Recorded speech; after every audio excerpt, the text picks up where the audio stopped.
네, 오늘도 우리 가슴에 손을 올리고 결단하며 고백하며 나아갔으면 좋겠습니다. 하나님의 사랑이 우리를 채우십니다. 우리를 채우십니다. 우리는 그 사랑을 이루어 갑니다. 우리는 그 사랑을 이루어 갑니다. 그 사랑으로 우리는 서로를 세워갑니다. 그 사랑으로 우리는 서로를 세워갑니다. 아멘. 이 고백대로 살아가는 우리 청년부 될 수 있기를 간절히 소망합니다.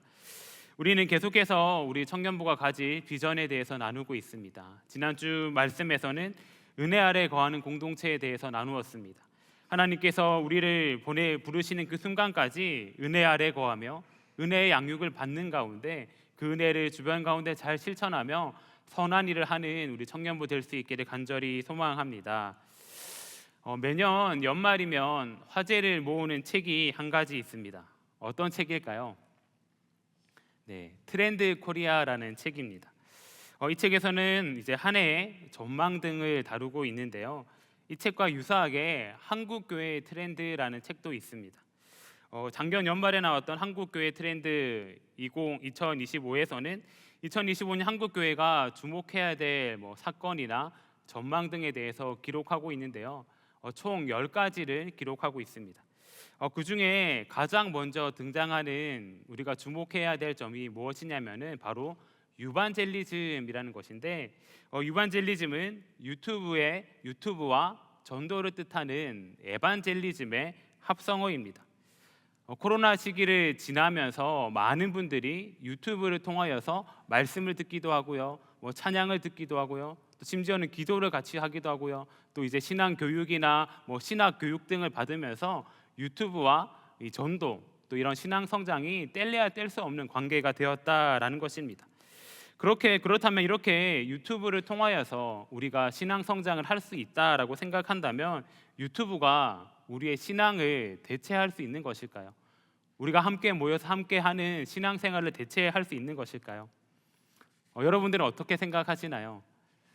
아마 이 책을 지으신 분들도 동일한 고민을 했던 것 같습니다. 그래서 책을 쓰면서 설문조사를 했는데 이런 질문이 있었습니다. 교회의 기능 가운데 유튜브가 아무리 발전해도 충족시키지 못하는 교회의 기능은 무엇이라고 생각하십니까? 라는 질문으로 설문조사를 하였는데요. 그 중에 1등을 한 게 무엇이었을까요?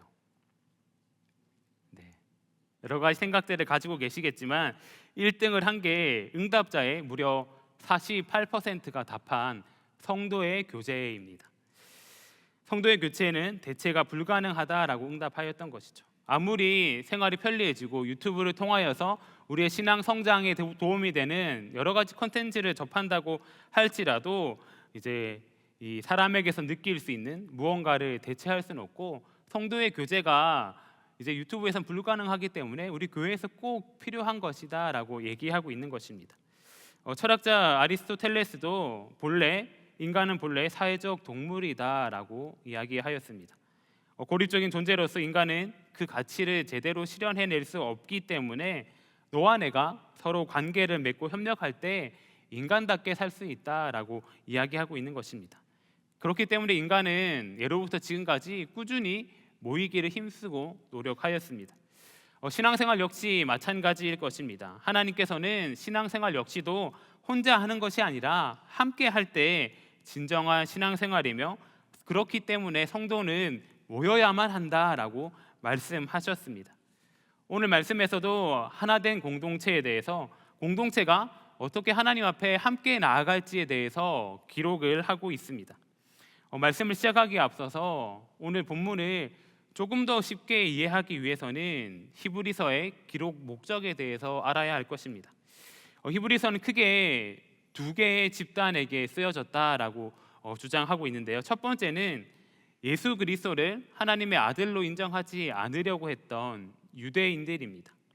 그리고 두 번째는 이미 예수님을 나의 구주와 나의 메시아로 고백하였음에도 불구하고 계속되는 유대인들의 핍박 가운데 내가 이 그리스도의 신앙을 지키는 것이 맞는가, 아니면 다시금 유대교로 돌아가는 것이 맞는가라고 고민하고 있던 사람들, 이렇게 총 2부류의 사람에게 쓰여졌습니다.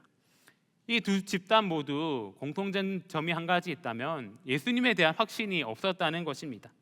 또한 이들은 유대교의 영향을 받았기 때문에 구약에서 드렸던 것과 같이 계속해서 희생 제사를 드려야 된다고만 생각했습니다. 그렇기 때문에 이들을 향하여서 예수님께서 어떤 분이시며 예수 그리스도 안에 있는 자들은 영원히 죄 사함을 받았기 때문에 더 이상 희생 제사 번제를 드리는 것이 아니라 예수님만 의지하며 나아가면 된다라고 이야기하고 있는 것이 히브리서라고 할 수 있습니다.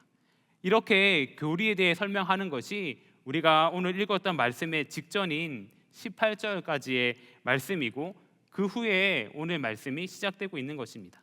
그렇다면 오늘 시작되는 말씀 히브리서 10장 19절 말씀을 우리 세번역 성경으로 함께 읽어보겠습니다. 시작. 그러므로 형제 자매 여러분, 우리는 예수의 피를 힘입어서 담대하게 지성소에 들어가게 되었습니다. 아멘.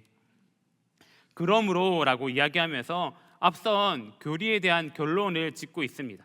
앞선 교리 부분을 알았다면 오늘 본문부터는 예수 그리스도를 구주로 영접하는 사람들이 어떤 삶의 모습을 가져야 되는지 믿음의 삶의 모습에 대해서 기록하고 있는 것입니다.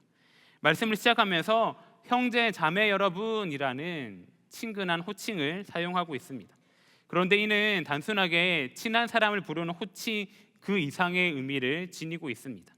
바로 우리의 영적 정체성이 어디에 있는지를 드러내는 것입니다. 히브리서 3장 1절에서도 동일한 호칭이 사용되는데 이렇게 기록되어 있습니다. 그러므로 하늘의 부르심을 함께 받은 거룩한 형제 자매 여러분, 우리가 고백하는 신앙의 사도요 대제사장이신 예수를 깊이 생각하십시오. 아멘. 그러니까 이 형제 자매 여러분이란 이 호칭은 단순하게 그냥 옆에 있는 사람을 부르는 의미가 아니라 우리가 예수의 부르심, 하나님의 부르심을 함께 받은 사람들이다. 우리는 하나님께 부르심 받은 한 공동체다라는 것을 강조하고 있는 것입니다. 그렇기 때문에 우리는 하나님 안에서 형제 자매임을 기억하면서 함께 나아가야 합니다. 그 후에 이렇게 기록하고 있습니다. 예수의 피를 힘입어서 담대하게 지성소에 들어가게 되었다 말하고 있는 것입니다. 구약 시대 성막에는 성소와 지성소라는 것이 있었습니다. 그리고 이 성막과 지성소 사이에는 휘장이라는 것이 있었기 때문에 지성소를 볼 수조차 없었습니다. 오직 대제사장만이 1년에 단 한 번 대속죄일에 지성소에 들어갈 수 있었습니다. 대제사장조차도 거룩하신 하나님을 배울 때면 죽을 수도 있기 때문에 이 지성소는 일반 사람들은 생각만 하기에도 두려운 곳이었을 겁니다. 그런데 이제 우리가 지성소에 들어갈 수 있게 되었다라고 기록하고 있습니다. 그리고 우리가 지성소에 들어갈 수 있는 담력이 우리 가운데 주어졌다라고 고백하고 있는 것입니다. 이 담력의 근거가 바로 예수 그리스도이십니다. 예수 그리스도의 보혈로 말미암아 우리의 모든 죄가 속하여졌기 때문에 이것이 가능한 것입니다. 그렇기 때문에 우리는 담대하게 지성소 가운데 들어갈 수 있습니다. 그런데 이것은 실제로 우리가 지성소라는 공간 안에 들어간다는 의미는 아닐 것입니다. 지성소란 공간 안에 들어간다는 것이면 지금 우리가 지성소에 가라는 것이 실제하지 않기 때문에 어디로 가야 할지 모를 것입니다. 그렇기 때문에 이 지성소로 들어갈 수 있다는 이 의미에 대해서 신약학자 송기훈 교수님께서는 이렇게 말씀하셨습니다. 이것은 하나님과 우리 사이에 있었던 장벽이 제거되고 관계가 회복되었음을 의미하는 것이다. 그러므로 담대하게 성소에 들어간다는 것은 담대한 믿음으로 하나님께 나아가는 것을 말한다. 교수님께서 말씀하신 것과 같이 하나님과 우리의 관계가 회복되었습니다. 아담과 하와의 범죄함으로 말미암아 단절되었던 그 하나님과의 관계가 예수 그리스도로 말미암아 회복되었다는 것입니다. 예수 그리스도로 말미암아 우리가 더 이상 하나님께 나아가는 것을 고민하고 주저하는 것이 아니라 하나님 앞에 담대하게 나아갈 수 있었다라고 얘기하고 있습니다. 또한 이 말씀은 우리가 세상을 살아갈 힘과 용기를 더해주기도 합니다. 앞서 말씀드린 것과 같이 이 히브리서가 신앙의 박해 가운데에서 다시금 유대교로 돌아갈지 말지를 고민하는 사람들을 위해 쓰여진 것이라면 성소에 들어갈 담력을 얻었다는 것은 하나님께 나아가는 것과 동시에 이 땅의 박해와 이 땅의 고난 가운데에서도 우리의 신앙을 변치 않고 우리의 신앙을 굳게 지킬 수 있다라는 고백이 되기 때문입니다. 이처럼 우리는 예수 그리스도로 말미암아 담대함을 가지고 하나님 앞에 나아갈 수 있게 된 것입니다. 이를 가리켜 이어지는 말씀에서는 이렇게 이야기하고 있습니다. 우리 히브리서 10장 20절 말씀을 우리 함께 한 목소리로 봉독하겠습니다. 시작. 그 길은 우리를 위하여 휘장 가운데로 열어놓으신 새로운 살 길이요 휘장은 곧 그의 육체니라. 아멘. 우리 가운데 새로운 살 길이 열렸습니다. 이는 이전에는 없었던 길이 열렸다는 것입니다. 없던 것이 새롭게 생겼습니다. 어떻게 새로운 것일까요? 이전에는 하나님 앞에 나아가기 위해서는 동물의 피가 필요했습니다. 동물의 피를 흘려서 우리의 죄를 깨끗하게 해야지만 하나님 앞에 나아갈 수 있었습니다. 그것조차도 지성소를 맡고 있던 휘장을 지나서 대제사장만이 나아갈 수 있게 된 것입니다. 그런데 이제는 예수 그리스도의 피 흘림을 통하여서 우리 모두가 다 나아갈 수 있게 된 것입니다. 우리 모두가 다 담대하게 하나님 앞에 나아갈 수 있게 된 것입니다. 이것이 예수님께서 십자가의 죽으심으로 말미암아 가능케 된 일입니다. 마태복음 27장 51절에서는 예수님께서 십자가에 죽으실 때 어떠한 일이 일어났는지를 기록하고 있는데 이렇게 기록하고 있습니다. 이에 성소 휘장이 위로부터 아래까지 찢어져 둘이 되고 땅이 진동하며 바위가 터지고. 아멘. 예수님께서 죽으실 때 지성소를 맡고 있던 휘장이 찢어졌습니다. 휘장이라고 하니까 일종의 천 같은 거를 생각하기가 쉬운데 휘장은 이런 천의 의미를 뛰어넘어서는 것입니다. 휘장의 규모를 보면요, 길이가 무려 22m고 넓이가 11m입니다. 그리고 두께는 무려 10cm 가량 되었습니다. 이 10cm나 되는 이러한 것이 자연적으로 찢어지기는 불가능할 것입니다. 그런데 이 휘장이 찢어졌고 이제 누구나 다 하나님 앞에 나아갈 수 있게 된 것입니다. 그리고 이를 가리켜서 새로운 살 길이다라고 고백하고 있습니다. 새로운 길인 것과 동시에 살 길, 살 수 있는 길이라는 것이죠. 우리들은 죄로 말미암아 죽을 수밖에 없는 존재들이었습니다. 그러나 더 이상은 아닙니다. 우리 앞에 생명으로 가는 새로운 살 길이 열리게 된 것입니다. 이처럼 우리 앞에 이전에 없었던 새로운 살 길이 열렸습니다. 그 길은 나만 홀로 가는 길이 아니라 우리가 함께 걸어갈 길입니다. 우리는 그 새로운 길을 함께 걸어갈 이전에 없었던 새로운 공동체들입니다. 그래서 이어지는 말씀에서도 우리가 무엇을 하자라고 이야기하면서 세 가지를 이야기하고 있는데 크게 본다면 믿음과 소망과 사랑을 실천하는 것입니다. 이 세 가지를 함께 나누면서 우리 청년부 또한 하나님 앞에서 어떤 모습으로 걸어갈지를 함께 나누길 소망합니다. 우리는 하나님께서 열어오신 새로운 살 길을 걸어갈 때에 참 마음과 온전한 믿음을 가지고 걸어가야 합니다. 여기서 첫 번째로 믿음이 등장합니다. 이 믿음은 하나님을 향한 것이다 라고 할 수 있습니다. 우리 히브리서 10장 21절 22절 말씀을 또 한 목소리로 함께 봉독하겠습니다. 시작. 또 하나님의 집 다스리는 큰 제사장이 계심에 우리가 마음의 뿌림을 받아 악한 양심으로부터 터어나고 몸은 맑은 물로 씻음을 받았으니 참 마음과 온전한 믿음으로 하나님께 나아가자. 아멘.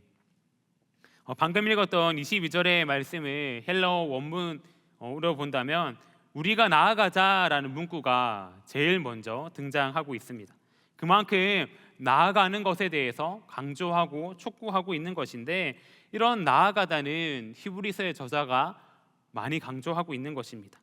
히브리서 4장 16절, 12장 18절, 10장 1절 등에서 수없이 많은 곳에서 함께 나아가는 것에 대해서 강조하고 이야기하고 있습니다. 세상이나 다른 신앙의 것이 아니라 하나님께 나아가자라고 말하고 있는 것입니다. 우리가 이렇게 하나님 앞에 나아갈 때 우리 가운데 필요한 것이 무엇이 있을까 했을 때 참 마음과 온전한 믿음이 필요하다는 것입니다. 참 마음은 거짓이 없는 마음이나 진실하고 충성된 마음으로서 예수님 안에서 새롭게 된 마음을 뜻합니다. 죄악의 마음과 세상의 마음이 아닌 어떤 상황에서든지 예수님의 관점으로 바라보는 마음을 뜻합니다. 우리는 하나님 앞에 나아갈 때에 예수님의 관점을 가지고 바라보는 것이 필요합니다. 또한 하나님께서는 우리의 마음을 받으신다라고도 말씀하고 계시기 때문에 우리는 참 마음을 가지고 하나님 앞에 나아가야 됩니다. 잠언 23장 26절에선 이렇게 기록합니다. 내 아들아, 내 마음을 내게 주며 내 눈으로 내 길을 즐거워할지어다. 아멘. 그렇기 때문에 우리 가운데 참 마음이 필요합니다. 참 마음을 하나님 앞에 드리며 나아갈 수 있어야 되는 것입니다. 또한 두 번째 가져야 될 마음은 온전한 믿음입니다. 온전한 믿음은 믿음의 확신 가운데 있는 진실한 마음이라는 뜻을 가지고 있는데, 하나님을 향한 불신이나 의심이 없는 참된 믿음으로 가득 찬 상태를 이야기합니다. 그렇기 때문에 온전한 믿음이 있다면 어떤 상황 가운데에서든지 흔들리지 않는 신앙을 가질 수 있습니다. 그런데 이 모든 것이 참 마음과 온전한 믿음을 가지고 하나님 앞에 나아갈 수 있게 가능케 한 이유가 바로 있는데, 그 이유는 바로 예수님께서 우리의 큰 제사장이 되어주시며 우리의 악한 양심을 비롯하여 우리의 몸을 씻어주셨기 때문입니다. 구약시대 대제사장들은 성소에 들어가기 전에 규례대로 자신의 몸을 깨끗이 씻었습니다. 만약 씻지 않고 제사 드리러 가는 자들은 죽음을 면치 못하였습니다. 그렇다면 우리는 어떻게 해야 할까요? 우리가 하나님 앞에 나아간다 할 때에 우리가 목욕 재개하고 나아가나요? 그렇지는 않습니다. 우리는 예수 그리스도로 말미암아 이미 씻음 받은 존재들이기 때문입니다. 그렇기 때문에 우리는 구약 시대와 같은 준비를 더 이상 하지 않아도 됩니다. 그렇다고 해서 이것이 우리가 마음 편하게 있어도 된다라는 것을 이야기하는 것은 아닙니다. 오히려 예수 그리스도께서 우리를 위하여서 모든 것을 희생함으로 죽으셨기 때문에 우리가 두렵고 떨림으로 나가야 하고 몸을 씻는 것 이상으로 우리의 마음을 준비해야 한다는 것입니다. 이것이 계속해서 이야기하고 있는 참 마음과 온전한 믿음 가지고 하나님 앞에 나아가는 것이다 할 수 있습니다. 사랑하는 동안의 청년 여러분, 하나님 앞에 나아갈 때 이러한 참 마음과 온전한 믿음이 있으신가요? 예수님께서 우리 가운데 이미 새로운 살 길을 열어주셨습니다. 그렇다면 우리 또한 가만히 있는 것이 아니라 참 마음과 온전한 믿음을 가지고 하나님 앞에 함께 걸어 나아가야 할 것입니다. 예수님께서 열어주신 새로운 살 길을 가는 두 번째 방법은 바로 소망을 굳게 잡고 걸어가는 것입니다. 우리 히브리서 10장 23절 말씀을 한 목소리로 함께 봉독하겠습니다. 시작.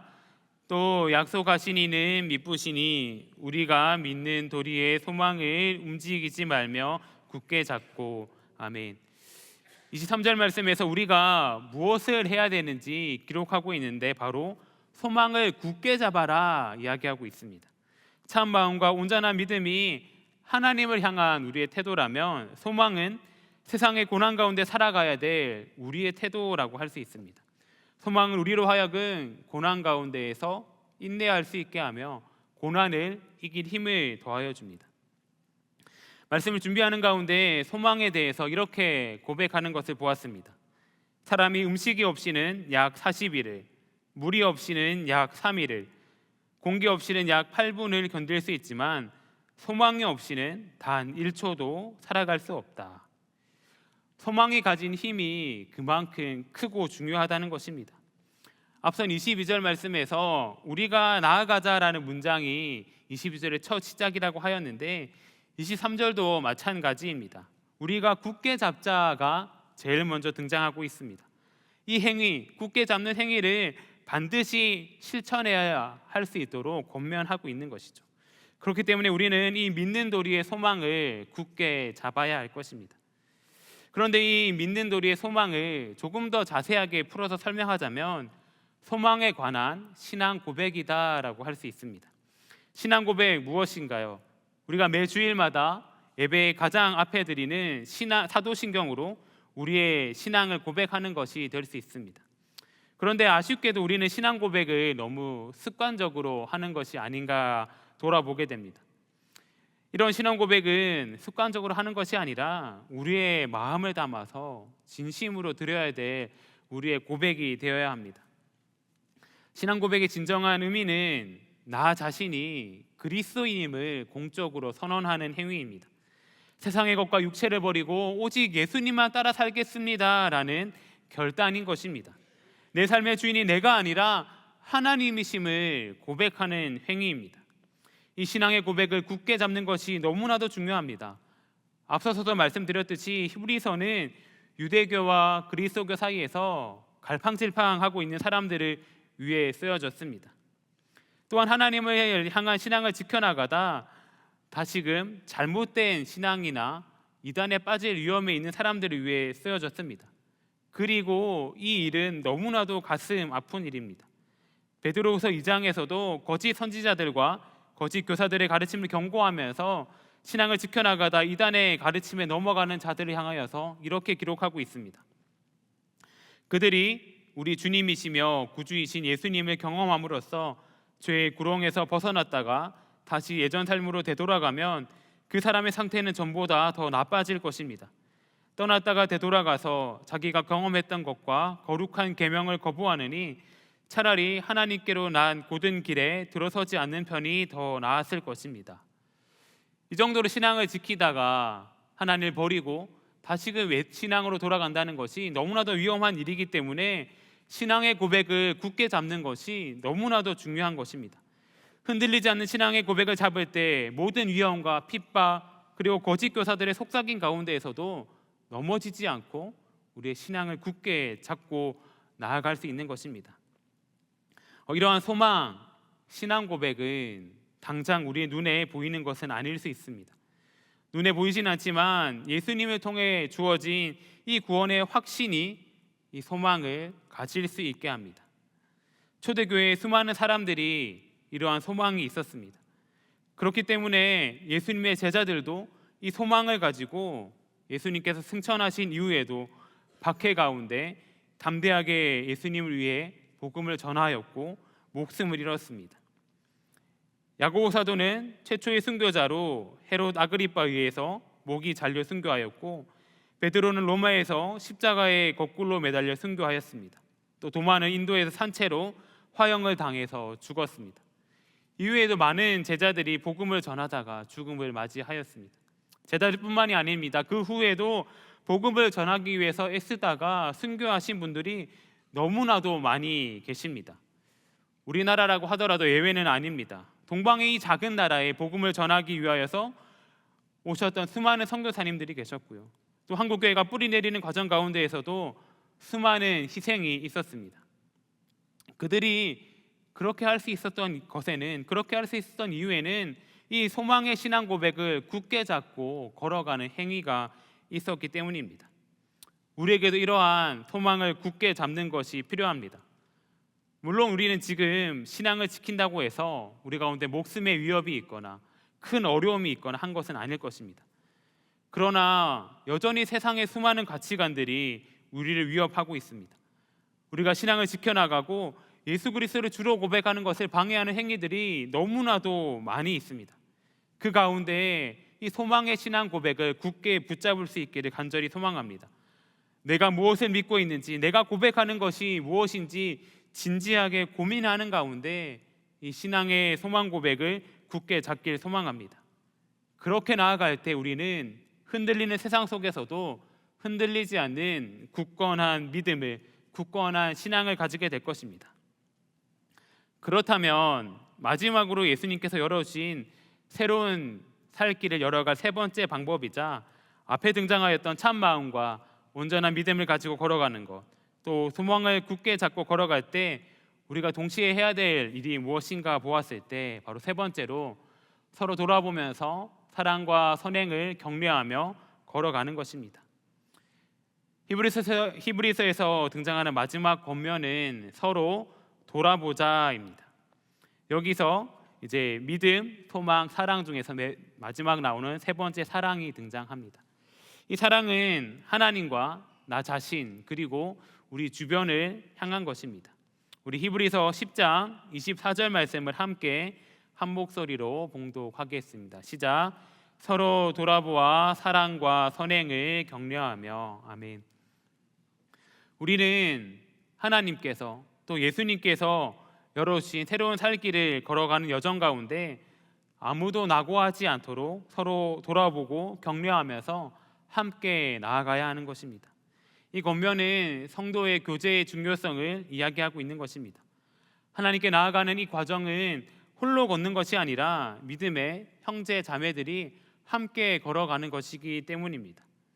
여기서 말하는 서로 돌아보자는 믿음의 형제 자매들이 죄의 유혹을 받고 이 길에서 떨어지지 않도록 주의하고 돌아보자라는 의미를 가지고 있습니다. 그렇다면 왜 이렇게 믿음의 형제 자매들을 서로 돌아보면서 사랑과 격려를 해야 되는 것일까요? 제가 말씀드렸듯이 사랑과 선행을 격려하기 위함입니다. 이것은 단순하게 우리가 하나님으로부터 부르심 받은 형제 자매니까 우리끼리 모였을 때 사랑과 선행을 실천하자, 이것들을 격려하자의 의미가 아닙니다.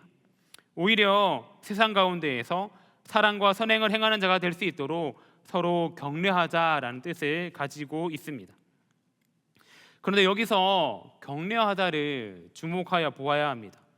격려하다가 너무 부드러운 표현이기 때문에 치열업하고 힘내자라는 의미처럼 생각하기 쉬운데 그런 의미가 아닙니다. 격려하다의 의미를 조금 더 살려서 표현해 본다면 촉구하다, 자극하다의 의미가 강한데 성경에서 어떤 곳에서 이 단어가 쓰였냐면은 바울과 바나바가 2차 전도 여행 당시에 마가로 인하여서 의견 대립이 있었을 때 이들이 싸움을 하게 되었는데 이때 심히 다투었다라고 기록하고 있는데 이 심히 다투었다와 격려하다가 같은 단어로 쓰여졌습니다. 그러니 사랑과 선행을 격려한다고 했을 때는 부드러운 말이 아니라 강하고 바른 어조로 반드시 우리가 사랑과 선행을 실천해야만 해, 이런 의미가 있는 것이죠.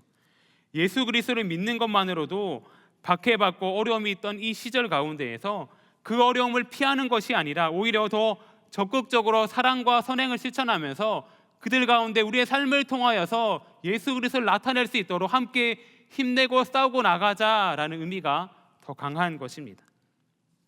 이런 모습을 가리켜서 33절에서 34절은 이렇게 기록합니다.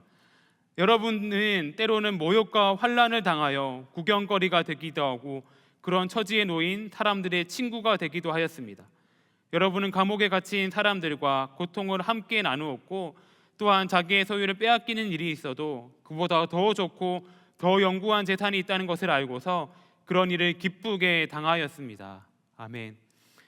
모욕과 환난을 당하고 구경거리가 되며 감옥에 갇히고 소유를 빼앗기는 일이 있다 할지라도 사랑과 선행을 행하는 마음을 가지고 기쁘게 감당하라는 것입니다. 그런데 이것은 결코 나 혼자만 잘하겠다고 해서 되는 일이 아닙니다. 함께 해야 하는 것입니다. 그리고 우리는 이것을 하기 위하여서 더욱더 모이게 힘써야 합니다. 히브리서 10장 25절 말씀을 우리 세 번역으로 함께 읽어보겠습니다. 시작. 어떤 사람들의 습관처럼 모이기를 그만하지 말고 서로 격려하여 그날이 가까워 오는 것을 볼수록 더욱 힘써 모입시다. 아멘. 오늘 말씀의 마지막 절이 말하고 있는 것처럼 우리는 더욱 힘써 모여야 합니다. 요한 웨슬리도 이렇게 이야기하였습니다. 고독한 그리스도인보다 그리스도인답지 않은 것은 없다. 그러니까 홀로 있어서 홀로 신앙생활 한다고 해서 그 모습이 결코 그리스도인의 모습이 아니라는 것입니다. 그렇기 때문에 우리는 더욱더 모이기에 힘써야 합니다. 공동체의 중요성을 알고 모이기에 힘쓸 때 우리는 더욱더 힘낼 수 있는 것입니다. 공동체는 마치 모닥불과 같습니다. 모닥불에 장작이 많이 모여 있을 때 불이 잘 타오릅니다. 그렇다고 해서 그 모닥불 가운데에서 장작 하나를 빼어낸다면 이 장작은 어떻게 될까요? 금방 꺼지고 말 것입니다. 모닥불과는 다르게 함께함이 없기 때문입니다. 이것을 기억하면서 우리가 함께 했으면 좋겠습니다. 마을 몸에 힘을 써야 되고요, 셀 몸에 힘을 쓰면서 하나됨을 통하여서 각자의 삶 가운데에서 사랑과 선행을 실천할 수 있도록 서로 격려하며 나갔으면 좋겠습니다. 특별히 이제 설 명절이 시작되었습니다. 가정 가운데에서 사랑과 선행을 행할 수 있도록 오늘 하루는 서로 격려하였으면 좋겠습니다. 그리고 또 혹여 셀 지체들 중에서 믿지 않는 가정에서 신앙생활을 하는 지체들이 있다면 그들을 위해서도 기도하는 시간을 가졌으면 좋겠습니다.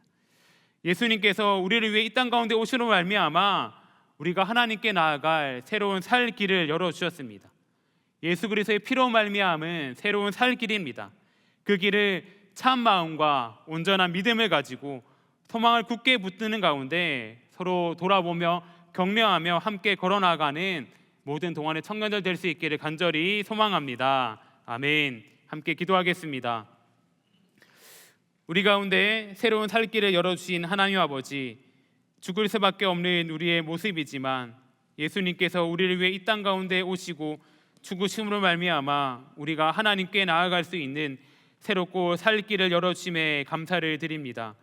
사랑하는 동안의 청년부가 참 마음과 온전한 믿음을 가지게 하여 주시고 믿는 도리의 소망을 굳게 붙잡게 하여 주시며 서로 돌아와 사랑과 선행을 격려함을 통하여서 그 길을 함께 걸어갈 수 있게 하여 주시옵소서. 주님께서 열어주신 그 길을 걸어가오니 걸어가는 데 있어서 조금도 지치지 않도록 날마다 함께 하여 주시옵소서. 우리의 새롭고 산 길이 되신 우리 주 예수 그리스도 이름으로 기도드립니다. 아멘.